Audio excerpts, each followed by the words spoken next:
Okay, up to our last video, we created a list of to-dos and we explained exactly how useEffect and useState works together. Also, we looked at the profiler as well to understand how this component triggers re-rendered and how many times with each step of them. Now, up to this stage, our list is very static, it's not interactive, okay? So let's make it interactive. I want to be able to tick a button or a tick or anything. I want to be able to click something so it can switch from with the status, okay? Like for example, completed this one, I want to set completed. This one, maybe I didn't complete it, I want to turn it off and set it as not completed. So I will go first to my components, my child component, and I will add a button for each element. So that's my to-do which I'm mapping through. So I'll come right here after my last p tag, which is the status right here. I'll just add a button, okay? So this button basically is just a tick button. I'm just styling it again with Tailwind CSS. Please don't focus on the CSS, it's just to make it look more convenient to your eyes when you're looking at this demo. And the main thing is the on-click function, okay? So on-click function, by default, it will trigger whenever you click on the button.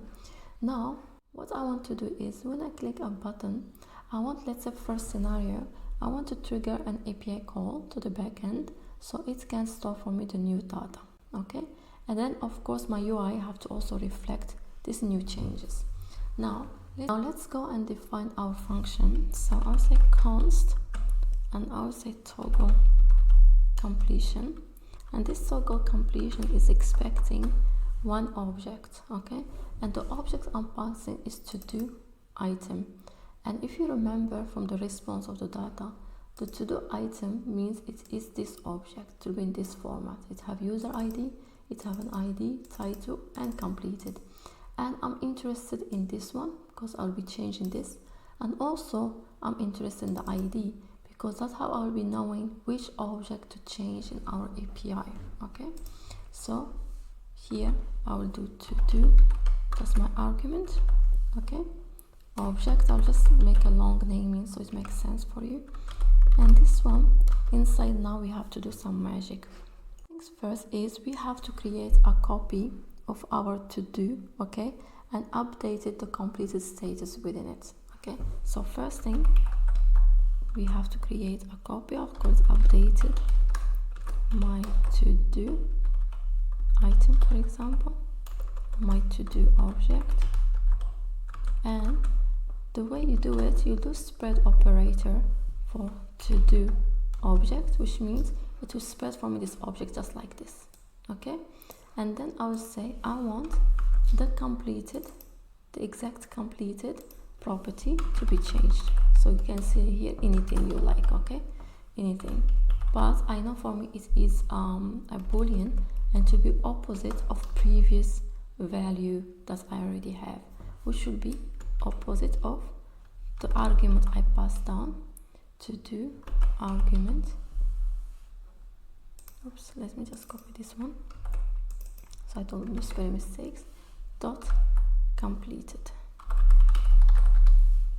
Okay, so all what I did now is that the object I passed down the function from here, when I'm clicking, I just created a copy of it and I created a new value for the completed property within that and make sure it is opposite for what I have currently in the UI, okay?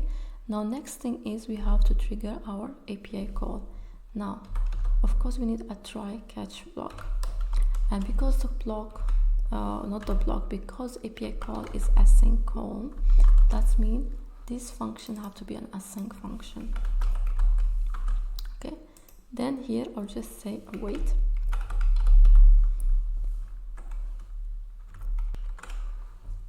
and Axios put, and then your API endpoint, and of course you need for any put for one element. I'm pretty sure all APIs work this way. You'll have the ID in the end, and then your updated object, okay, which should be this one. Now because I don't have an API endpoint, it's just for the sake of the demo I'm doing this, but this basically what we're saying is that go and update my object or my to-do in the backend, okay? and then we have to wait for it. Now when we do this, you want to refetch your data, okay? That's one example, one scenario. Other scenario is that maybe you don't have to, you just have to set the state and that's it, okay? Now let's just maybe refetch the data, and because we don't have the backend API working, it's just hard-coded for demo 1. This fetch data, it will not work, but I'll just show you how to do it, okay? So whatever API we called here, fetch to-dos, that's the one we have to call here again after we update our backend. So first things first, we have to pass this one down. So that's we have to take this one out of my useEffect and declare it outside of useEffect so I can access it, okay? Before we put it inside useEffect, because we were thinking the first step, we only need it to run the first time. But now we know that we want to run it many other times. So we'll take it out of useEffect so we can access it. Then I'll pass it down to my child component, okay? And I'll come here, I'll say, okay, paste it here, fetch to-dos, that's the one we passed right there, okay? And maybe to make it more readable, I'll just say function. So that's the one I'll be calling. I'll pass it there, then I'll just trigger it right here, okay? And then of course in the catch block you just can have a state if you want to manage it, or just for now we put a console log error, okay? Now with this one, even if it works, it will create some flickering, or you know, some the user have to wait, things like that, okay? So we have to handle these scenarios even if your API is working. The scenarios, how you handle it is that you should update maybe your state first, okay? And I'll explain you why. If we update our object and we trigger the API call, then you have to wait for a long time for it to happen, okay? Maybe let's say your API is too slow.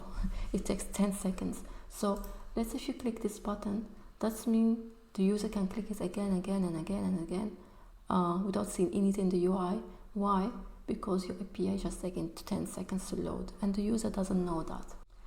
So the way to do this, actually there are many ways again, but we will go with one way, is we will take our to-dos, okay, find this object inside, update the whole array of those objects with that one element which is really actually different, okay? Then we'll go and trigger a set state change to change our main to-do state, right? So the way to do that is, you can just do this. So that's updated to-dos, okay? That's my new array of to-dos, and it will take to-dos item, map through them. Then it will say, okay, if my to-do, which are mapped through .id, is equal to do ID, and to do ID is my argument that I'm passing down. Okay, then return my new object. Otherwise, just return whatever I have now. Now, because I need to set my state on the top, what I will do, I'll just pass this one down to my child component. So I'll come here, I'll do this. That means I will have access to it from my child component. And of course I'll pass it to my properties, and then I'll just trigger it just right here before my API call. And I'll pass my new array. Okay, now when I click, see, that's working. Even if my API fails, the user can still see what's going on your screen. And I really recommend this. Even if your API is working, usually try to update your states locally as well. And the reason why is to get better user experience for your customers. Let's say your APIs, like I said again, they're slow, anything, they can see the immediate change with their UI. Other thing extra we can do is, for example, this looks perfect, but you can also add like a loading state, right? Like I said, let's say the API takes 10 seconds.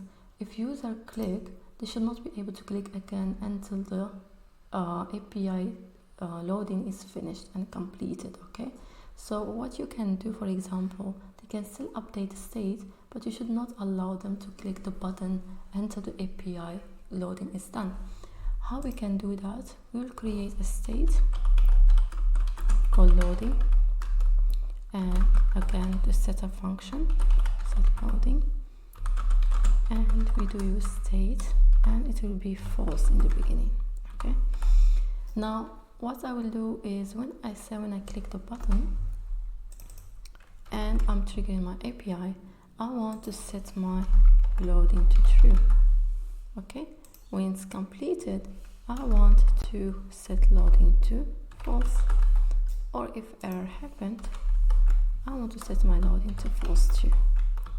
Okay, now what I will do here, I will come down and I will say, for example, disabled. Okay, if it's loading, oops, I've forgotten equal sign. There we go. So basically what will happen while your API is loading, this button will be disabled. And what I will do to demo this for you, I will use a set timeout just to pretend I have an API call that I have to wait for it.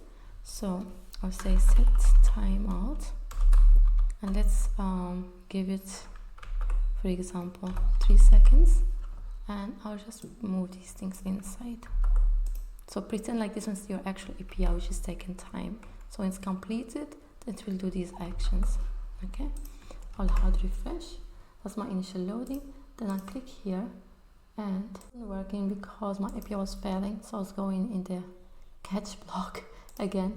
So let me comment this section first, and then I'll save. Then if I go and click, you see now I have a hand, means it's clickable. If I click it, see, it's an arrow, means I can't click. Now it become hand again. Okay, I'll show you again. Let me refresh, click, and see this one, it is not clickable. Okay, now the other thing I saw going wrong is because I fetching the to do after this, and my API is not working, so this one is going back, so it's become green. That's my local status, and then it's becoming red. That's because it's refetching the data, which is really not updated. It's just the old one. So because of this demo sake, I'll just comment this one as well, because we don't have an API to change our backend. So I'll just go again. See, it's clickable. I click, and then it is an arrow, means I can't click, and then now it is a hand. Okay, now I hope this demo helped you to understand like the different ways on how you handle the states, and also how you can use the useEffect effectively through your app. So stay tuned, we'll be looking at more details of the React hooks.